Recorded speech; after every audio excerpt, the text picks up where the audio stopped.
नमस्कार, स्वागत है आप सभी का। मैं हूं आपके साथ कुमार कुणाल धीरज। खास पेशकश देख रहे हैं आप पक्ष विपक्ष, और आज पक्ष विपक्ष में हम बात करेंगे पहाड़ी वर्सेस तराई की। जी हां, सही समझ रहे हैं आप, बात उत्तराखंड की ही होगी। उत्तराखंड के कैबिनेट मंत्री प्रेमचंद अग्रवाल ने आखिरकार अपना इस्तीफा दे ही दिया। संसदीय कार्य मंत्री प्रेमचंद अग्रवाल ने मुख्यमंत्री पुष्कर सिंह धामी को अपना इस्तीफा सौंपा। प्रेमचंद अग्रवाल ने कहा कि जिस प्रकार से प्रदेश में वातावरण बनाया गया उसको देखते हुए मैं बहुत आहत हूं और ऐसे में मुझे इस्तीफा देना पड़ रहा है। प्रेमचंद अग्रवाल का कहना है कि आज उन्हें यह साबित करना पड़ रहा है कि उन्होंने उत्तराखंड के लिए अपना योगदान दिया, आंदोलन में लाठियां खाई, लेकिन फिर भी उन्हें टारगेट किया जा रहा है। प्रेमचंद अग्रवाल के इस्तीफे के बाद प्रदेश में राजनीतिक हलचल बढ़ गई है। विदित हो कि विधानसभा के बजट सत्र के दौरान उन्होंने एक बयान दिया था, क्या ये राज्य यानी उत्तराखंड पहाड़ियों के लिए बनाया गया है। इसके बाद विपक्ष ने धामी सरकार और संसदीय कार्य मंत्री प्रेमचंद अग्रवाल को घेर लिया। प्रेमचंद अग्रवाल ने इस्तीफे से पहले प्रेस कॉन्फ्रेंस की और अपनी बात रखते रखते भावुक हो गए। इस दौरान उन्होंने कहा कि उन्होंने सदन में जो भी बयान दिया था उस पर उसी दिन स्पष्टीकरण भी दे दिया था। उनके भाव बिल्कुल भी गलत नहीं थे। उत्तराखंड सरकार में कैबिनेट मंत्री रहे प्रेमचंद अग्रवाल के इस्तीफे के बाद कांग्रेस ने बीजेपी पर अपना हमला तेज कर दिया है। कांग्रेस के वरिष्ठ नेता और पूर्व प्रदेश अध्यक्ष गणेश गोदियाल ने बीजेपी पर तीखा हमला किया है। उन्होंने कहा है कि केवल प्रेमचंद अग्रवाल के इस्तीफे से बात खत्म नहीं होगी, बल्कि जब तक मुख्यमंत्री पुष्कर सिंह धामी, विधानसभा अध्यक्ष रितु खंडूरी और बीजेपी प्रदेश अध्यक्ष महेंद्र भट्ट उत्तराखंड की जनता से माफी नहीं मांग लेते, तब तक यह लड़ाई जारी रहेगी। गणेश गोदियाल ने कहा, यह ठीक है कि प्रेमचंद अग्रवाल ने इस्तीफा दे दिया, लेकिन यह इस्तीफा कितने दिनों बाद आया। यह कोई व्यक्तिगत लड़ाई नहीं थी, बल्कि उत्तराखंड के सम्मान की लड़ाई थी। जब तक मुख्यमंत्री धामी ये स्वीकार नहीं कर लेते कि उन्होंने प्रेमचंद अग्रवाल को संरक्षण क्यों दिया, तब तक हमारा संघर्ष जारी रहेगा। इसी तरह रितु खंडूड़ी को यह बताना होगा कि उन्होंने विधानसभा में प्रेमचंद अग्रवाल की रक्षा क्यों की, और बीजेपी प्रदेश अध्यक्ष महेंद्र भट्ट को यह स्पष्ट करना होगा कि उन्होंने उत्तराखंड की जनता को धमकाने का प्रयास क्यों किया।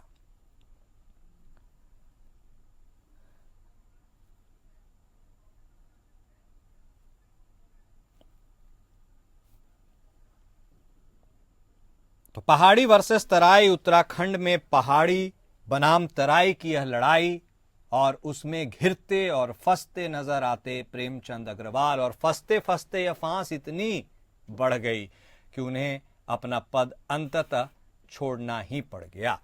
और आखिर उत्तराखंड में यह नया सियासी समीकरण और यह नया सियासी ड्रामा किस ओर जाता है, यह देखना दिलचस्प होगा। लेकिन शुरुआत एक विकेट गिरने से भारतीय जनता पार्टी के कैबिनेट मंत्री की हो गई है।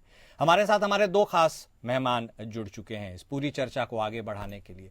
हमारे साथ कांग्रेस के विधायक लखपत बटोला साहब जुड़ गए हैं, वहीं भारतीय जनता पार्टी के तरफ से विधायक खजान दास भी हमारे साथ जुड़ गए हैं। शुरुआत बटोला साहब आप ही की।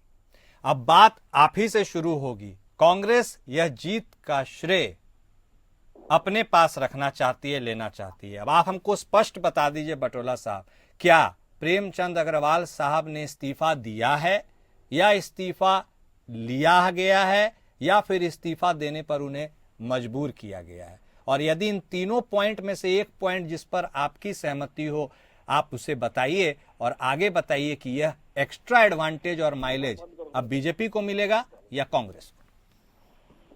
देखिए, आपने जहाँ तक इस्तीफे की बात कही है, तो कोई व्यक्ति यदि स्वेच्छा से इस्तीफा देता तो नम आंखों के साथ इस्तीफा नहीं देता है। ओके। और ये सब ने देखा है कि किस मनोभाव से उन्होंने इस्तीफा दिया, और उनके तमाम समर्थकों ने भाजपा पे आरोप लगाए, गंभीर आरोप लगाए, भाजपा और भाजपा के सरकार पे गंभीर आरोप लगाए कि मुझे मजबूर किया गया है। ये उनका आरोप है। और ये उनके समर्थकों ने भी कहा है कि ये भाजपा सरकार ने, उनकी पार्टी ने, संगठन ने उनको मजबूर किया है, और ये मजबूरी में वो इस्तीफा दे रहे हैं, पहली बात। ओके।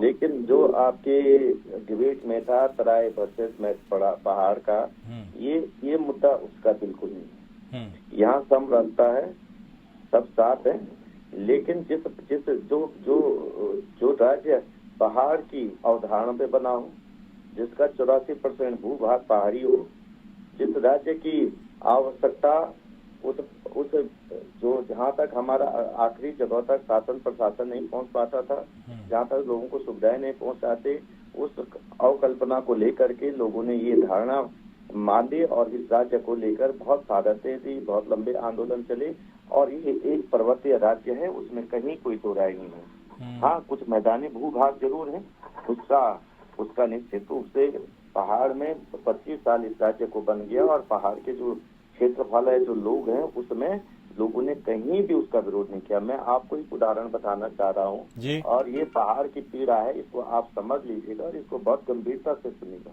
जी। मैंने ये कहा है कि केवल हरिद्वार और उधम सिंह नगर का जितना भौगोलिक क्षेत्रफल है, उससे ज्यादा अकेले मेरी विधानसभा का भौगोलिक क्षेत्रफल है। वहाँ पे हरिद्वार उधम सिंह नगर के अंदर 20 विधायक आते हैं और मेरे यहाँ अकेला भी विधायक आता है और ये जो 27 में प्रतिमान हो जाएगा, तो पहाड़ की जो अवधारणा थी उसको लेकर के आप बता दीजिए कि एक छोटे छोटे जहाँ 200-250 वर्ग किलोमीटर की विधानसभाएं हैं, वहाँ और पहाड़ के जैसे एक जैसे मानक हो वहाँ, और ये भी आप मान के चलिए प्रकृति और प्राकृतिक संसाधन हमारे हैं। इस देश की 74% भूभाग को हम जल पिलाते हैं। आप बताओ, कुंभ के अंदर कहा गया 60 करोड़ लोगों ने स्नान किया है। अगर ये माँ गंगा पहाड़ से ना हिमालय से ना आए तो आप बताओ क्या लोग तप्पड़ में स्नान करेंगे? हरिद्वार का क्या अस्तित्व है और ऋषिकेश का क्या अस्तित्व है माँ गंगा पहाड़ अगर हिमालय से ना आए?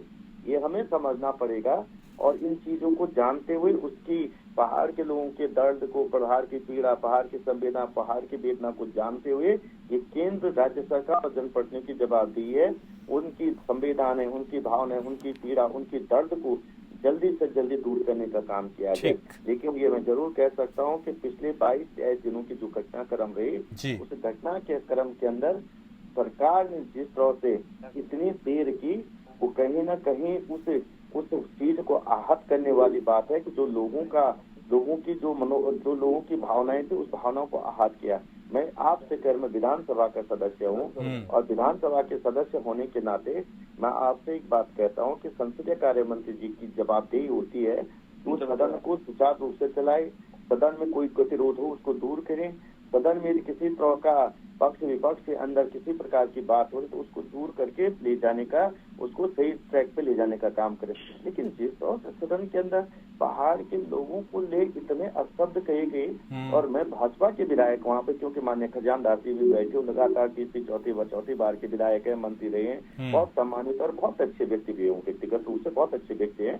लेकिन ये पीड़ा जरूर मुझे उनसे भी है, वो पहले पहाड़ से विधायक रहे, बसरते अब्दासपुर रोड पे आगे ये भी पहाड़ का हिस्सा है, लेकिन वो पहाड़ के विधायक रहे हैं। और ये लोकतंत्र में अच्छे को अच्छा, बुरे को बुरा नहीं कह सकते, तो किस चीज का लोकतंत्र है? अगर मंत्री खराब करे तो इनके लोगों को भी कहना चाहिए था, जो पहाड़ से केवल और केवल पहाड़ में यहाँ का बड़ा भौगोलिक क्षेत्रफल है। लेकिन मैं केवल गढ़वाल की भौगोलिक परिस्थितियों से बता दूं, गढ़वाल में 25 में से 28 विधायक इनको मिले, 89% विधायक मिले हैं, तब जाके वो मंत्री बने हैं। और ऐसी परिस्थिति में जब लोगों ने इतना प्यार दिया हो और उसके बाद जो सरकार का एक मंत्री हमें गाली देने का काम करा हो, तो ये भाजपा के विधायकों की नैतिक जवाबदेही कह रहा हूँ, तो उसका प्रतिकार किया जाना चाहिए था, जो नहीं किया गया, दुर्भाग्यपूर्ण है। ठीक है बुटोला साहब। अब देखिए, खजानदास साहब भी हमारे साथ जुड़े हैं। खजानदास साहब, लेकिन एक स्पष्ट सवाल है, ऐसा अमूमन हालिया दिनों में बहुत कम ही देखने को मिलता है कि भारतीय जनता पार्टी का कोई कद्दावर नेता, मंत्री, आप कुछ भी समझे, वो इस्तीफा देता हो या इस्तीफा की पेशकश करता हो। आपको लगता है कि इस बार वाकई उत्तराखंड में भारतीय जनता पार्टी अपने एक मंत्री के द्वारा दिए गए बयान से बैकफुट पर आ गई, आपको मजबूर होना पड़ा उनको इस्तीफा दिलवाने के लिए, या फिर एक धड़ा यह भी कहता है कि दबाव बनाया गया, धामी साहब गए थे दिल्ली बातचीत करने के लिए और उसके बाद यह निष्कर्ष निकला कि नहीं, अब उनसे इस्तीफा ले लिया जाएगा?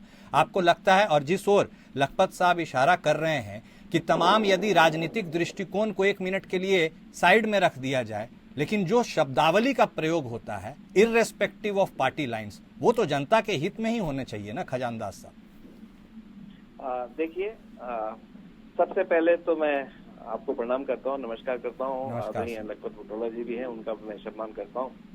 विशेषकर देखा जाए कि सबसे पहले हम भारतीय हैं, हम भारत माँ की संतान हैं, और फिर उसके बाद हम उत्तराखंडी हैं। ठीक। उत्तराखंड का भूभाग चाहे पहाड़ी हो चाहे मैदानी क्षेत्र हो, ये सब जितना भी है हम सब प्योरली उत्तराखंडी हैं। और फिर इस बात को कहना किसी मान सम्मान में किसी की ठेस पहुंचती है और जो पीड़ादायक हो, तो उससे क्षमा मांगने से कोई छोटा नहीं हो जाता, बल्कि उसका कद बढ़ता है।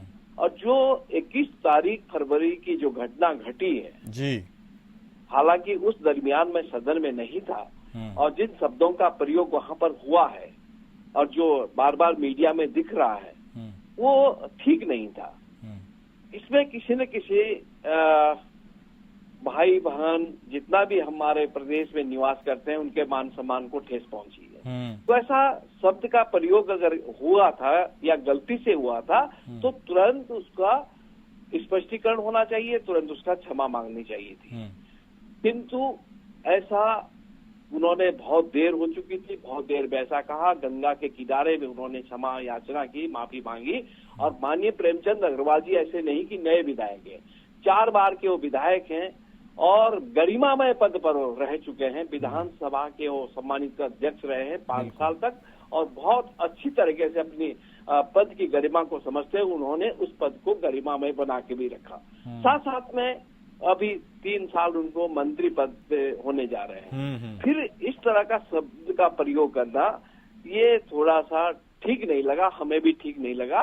और इसलिए भारतीय जनता पार्टी, ऐसा नहीं है कि भारतीय जनता पार्टी जो अनुशासनहीनता करती है उसके निमित्त कार्रवाई की भी बात करती है। माननीय प्रेमचंद जी ने भारतीय जनता पार्टी का सम्मान का आदर करते हुए और भारतीय जनता पार्टी की परंपराओं को देखते हुए उन्होंने अपने पद से त्याग पत्र दिया है, ये मैं कहना चाहूंगा। खजानदास साहब, आपने बहुत साफगोई से ये बात कही, लेकिन आज के दौर की राजनीति में मैं आपसे सवाल पूछता हूँ, ये बहुत कम ही होता है कि लोग अपने मन से बिना विवश हुए स्वेच्छा से इस्तीफा दे देते हैं। क्या वाकई आज की राजनीति में इतना सरल सुलभ है किसी व्यक्ति का या अनुभव करना कि भाई अब हो गया, गलती हो गई, इस्तीफा दे देना है? यदि ऐसा है जिस ओर आप बात कह रहे हैं, तो इतना वक्त क्यों लग गया? क्या यह अनुभूति होते होते थोड़ी देर नहीं कर दी, या फिर बीजेपी को लगा कि नहीं, उन्होंने जो कहा है इसका अंजाम, पॉलिटिकल अंजाम उत्तराखंड में बहुत ही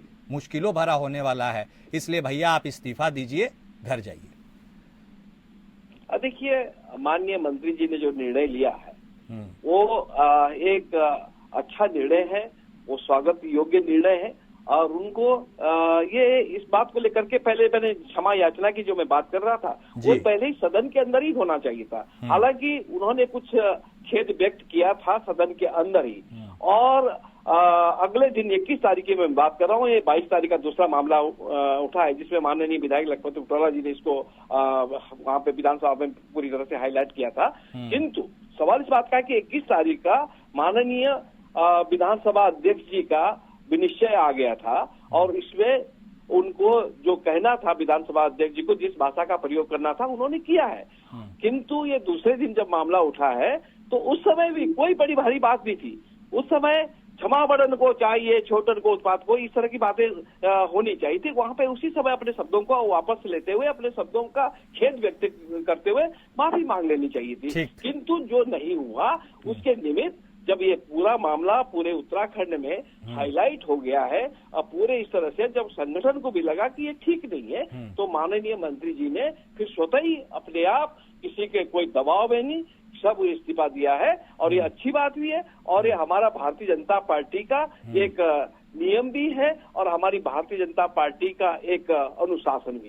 ठीक है खजानदास साहब। अब देखिए, लखपत साहब भी हमारे साथ लगातार जुड़े हुए। लखपत साहब, आपने एक आवाज उठाई, और वह आवाज जो हुंकार आपने भरी, उसकी गूंज ऐसी सुनाई दी कि संसदीय कार्य मंत्री और वित्त मंत्री रह चुके प्रेमचंद अग्रवाल को इस्तीफा देना पड़ा। क्या यह कांग्रेस के लिए, आपके अपने विचारधारा के लिए, चूंकि आप पार्टी से जुड़े हैं तो सेम ही है, क्या ये एक नई संजीवनी है, और क्या इस नई संजीवनी के साथ अब चूंकि भारतीय जनता पार्टी में, मैं जो खदान दास साहब को बोल भी रहा था, कम ही ऐसा होता है कि इस्तीफे वाला प्रक्रिया होती है, तो क्या आप इसे एक बड़ी जीत मानते हैं, और क्या यह कांग्रेस को आने वाले दिनों के लिए, खासकर उत्तराखंड विधानसभा चुनाव को लेकर, एक नई ताकत देगी? देखिए, आपने जिन चीजों को लेके कहा है, पहली बात ये कांग्रेस बीजेपी से अलग बात। ये इसलिए मैं इन चीजों को कह रहा हूँ कि क्यों आप देखें कि पहाड़ के, और विशेषकर मैंने कहा कि जो पर्वतीय मूल के जो क्षेत्रफल है उसमें केवल गढ़वाल रीजन से इनको 28 में से 25 विधायक मिले, और लोगों ने बहुत प्यार मोहब्बत दिया, आशीर्वाद दिया पार्टी को। और उसके बावजूद उसमें चाहे भाजपा के हों, कांग्रेस के हों या कोई व्यक्ति हो, ये लोगों की संवेदनाओं को जो ठेस पहुंचाने का काम किया गया, ये बहुत दुर्भाग्यपूर्ण था। और आज मैं बताता हूँ कि क्योंकि मैं माननीय खजान दास जी का बहुत सम्मान करता हूँ, बहुत ही जिसको कहते भद्र व्यक्तित्व है उनका जी। और बहुत अच्छे व्यक्ति हैं, ऐसे नहीं वो मेरे साथ है इसलिए मैं उनको बातें कह रहा हूँ। और ईश्वर करे हम भी चाहते हैं कि उनको मंत्रालय भी मिले, पूर्व मंत्री भी रहे, बहुत अच्छा काम जो उन्होंने किया। लेकिन ये जरूर कह सकता हूँ जो बात उन्होंने कही है, ये बात बड़ी पीड़ादायक है कि आज तक उन्होंने माफी नहीं मांगी है। ये बड़ी बात है। और इस बड़ी बात में जो उन्होंने कहा है कि इन बातों को लेके वास्तव में ये सोचना चाहिए कि शब्दों का चयन और उसको लेकर के जो लोगों की संवेदना है उसको सोच करके उनको काम करना चाहिए था। और जो किया नहीं गया, आज तक भी इस्तीफा देने के बाद अहंकार छलकाने वाली बात है।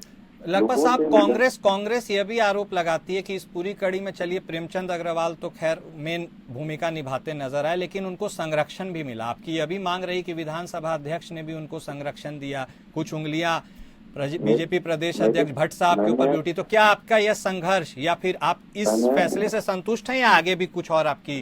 मैंने आपसे कह दिया है, मैंने क्योंकि मेरा बयान भी देखो कि आप, मैंने कहा इसमें केवल और केवल माननीय प्रेमचंद अग्रवाल जी दोषी नहीं है। ओके। इसमें जिस तरह से 23 दिनों तक सरकार ने संरक्षण देने का काम किया, भाजपा के किसी माननीय विधायक, माननीय मंत्री ने इसका खंडन नहीं किया, और न उसको लेकर किसी तरह की कोई बात कही है।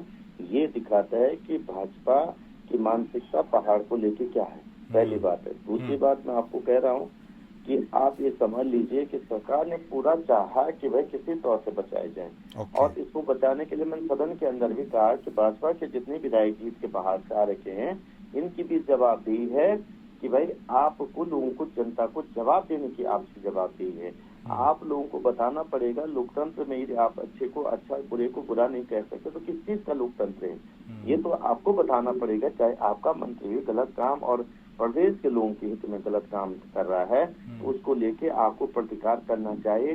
विशेषकर तब जब पहाड़ का व्यक्ति अपना जीवन पहाड़ जैसा जीता हो, वो इस देश की दूसरी रक्षा पंक्ति का व्यक्ति है, वो इस देश की प्रकृति और प्राकृतिक संसाधनों की रक्षा करता है, और उस व्यक्ति की जवाबदेही जन सरकार की है कि उनकी जो भावनाएं हैं, उनकी पीड़ा है, उनकी संवेदना है, उनके दर्द जो मैं पहले भी कह चुका हूँ, उनको लेके हर सरकार को सजग रहने की जरूरत है, हर सरकार को समझने की जरूरत है। लेकिन कई दिनों से, 22-23 दिनों से आप देख रहे होंगे जिस तरह से पूरी की पूरी सरकार, पूरा का पूरा संगठन इसको लेकर लेतापोई करने के चक्कर में था, जिस तरह से बचाने के चक्कर में थे। ये कहीं ना कहीं प्रश्नशील पूरी सरकार पे, पूरे संगठन पे उठाते हैं। और जनता ने अभी तक भी चीजों को लेकर के जनता केवल इस्तीफे से संतुष्ट नहीं है। ओके। जनता केवल इस्तीफे से संतुष्ट क्यों? तो ये अभी बता दीजिए लखपत साहब, आगे की आपकी रणनीति? मैंने तो कहा है कि इसको लेके सरकार को, सरकार के मुखिया को आकर के खेद व्यक्त करना चाहिए। ओके। आपसे उस समय भी कहा है, आज भी कह रहा हूँ, पहाड़ के लोगों को अभी तक किसी प्रकार की माफी नहीं मांगी गई है। किसी तरह का खेद व्यक्त करना और माफी मांगने में बहुत फर्क है।